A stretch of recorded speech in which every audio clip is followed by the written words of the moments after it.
మాధవి కార్తీక దీపం సీరియల్ ఇంట్లో నుంచి పిల్లను తల్లిని ఎలగొట్టిండ్రే ముగ్గురిని వాళ్ళ తల్లిని ఇట్లా పాపం వాడు పిల్లను స్కూల్ కి సైకిల్ మీద తీసుకుపోతుండ్రు. అవునక్క, నాకు కూడా చూస్తే పాపం అనిపిస్తుంది. దీపం చూస్తే ఇంకా పాపం అనిపిస్తుంది అక్క. అవును, ఎట్లనే మరి సీరియల్ కి అట్లా అవుతుంది, టెన్షన్ అవుతుంది సీరియల్ గురించి. వంట ఇట్లా ఏం చేయొద్దా?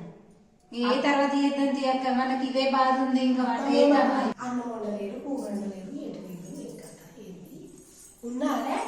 అన్నం వండలేరు, కూర వండలేరు, ఏం ముచ్చట్లు పెడుతున్నారు? ఇంకా ఏం లేనే లేదు. అన్నం వండలేదు, కూర వండలేదు, ఏం చేస్తున్నారు? ముచ్చట్లు పెట్టుకుంటా ఎప్పుడు లేచిరు? మా బాధ మాకుందంటే నీ బాధ నీకుంది. అన్నం వండలేదు, కూర వండలేదు. మరి ఏం బాధ? ఎంత అవుతుంది టైం? ఏం కదా కూడు కూడా తినొద్దా? ఈ రాత్రి సీరియల్ కార్తీక దీపం సీరియల్ చూస్తే ఇంట్లో నుంచి కార్తీకను దీపం వాళ్ళ బిడ్డని ఇంటికి చెలగొట్టింది. ఆలోచన పెట్టుకొని మేముంటే నీకు అడగలే కూర పెట్టిపోయారా మీరు? పెట్టుకోక షాయ్ కదా, షాయ్ పెట్టుకోరాదా అత్తమ్మ? చేతులు మంచిగా ఉన్నాయి కదా, పెట్టుకుని తాగుతాయి ఏమైతే షాయి రాదు అత్తమ్మ అనత్తమ్మ నేనక్కడ తాగేది.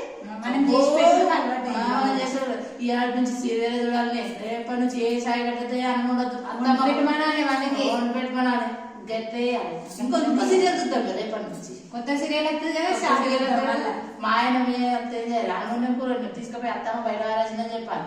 ఏమైనా కూర ఉండదంటే బ్రహ్మముడు సీరియల్ వాళ్ళ అత్తను ఎట్లా ఆట ఆడిస్తుంది, గట్టినే ఆట ఆడి కదా. మన అత్తను కూడా చెప్పినట్టుంటది మన అత్త. నిజంగా గట్లనే చేయాలక్క. మన భర్త రాని అనుమతులు కూర ఉంటుంది అని చెప్తుంది. అది ఎందుకు చెప్తుంది? తింటుంది మన అత్త, మన అనుమతులు కూర ఉంటుంది అని చెప్తుంది. గట్టినే బ్రహ్మముడు సీరియల్ ఎట్లా చేయాలి?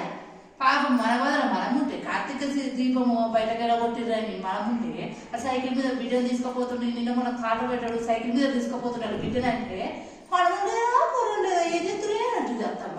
ఎట్లనే అంటే మన బాగా ఏమర్థమవుతుంది? ఏమర్థం కాదు.